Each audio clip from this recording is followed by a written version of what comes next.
Did you know more Americans started a business last year during the recession than in any of the previous 14 years? Well, many were forced into entrepreneurship after being laid off. Our new series, DIY Economy, introduces us to people who cashed in their 401k and took a gamble. Hey, how are you? Roger Panitch with College Hunks, Harlow. Roger Panitch is a born salesman. I've always felt that I've been able to sell ice to an Eskimo. The Penn State grad sold pharmaceuticals for 8 years in South Florida and became a manager. But his skills couldn't save him from the oncoming recession. In December of 2006, with 10,000 of my closest friends, I was downsized. Instead of sulking, he managed to find a job as an executive recruiter. But that was a bust, too. If you could pick a time in the last 50 years to be a recruiter, January 7 to March of 09 probably is not the best window.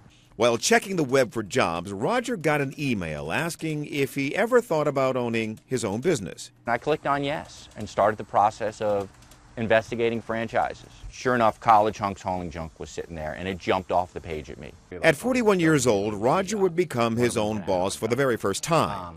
He took half of his 401k retirement savings and bought a franchise in January, hauling junk. It was a big gamble for this father of three, but the junk removal business is one of the few businesses that actually expanded during the recession.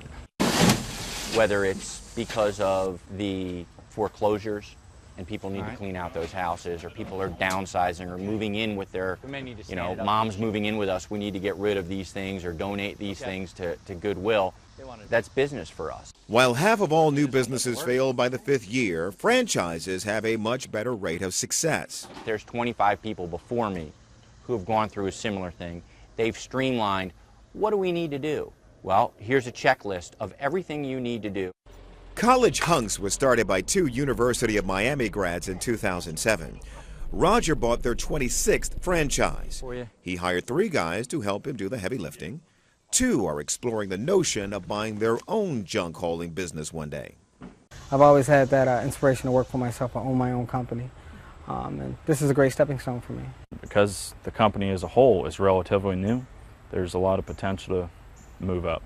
Roger says this is the best job he's ever had. He gets to mold young minds, pass on his leadership skills, do a service for the community, and while being your own boss is a lot of work, everything falls on my shoulders. That's the biggest difference. I'm doing the paperwork, I'm doing the I-9 forms, I'm doing the W-2 forms. We're running low on supplies. I'm the one who has to get the supplies. But there are big perks.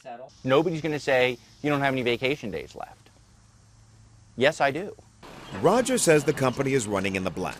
He has exceeded his own forecasts, drawing a small salary every month.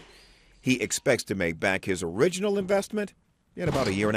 I don't think I'm going to be Bill Gates. I don't think I'm going to be Steve Jobs. But I think I'm going to be very happy and be able to provide for my kids.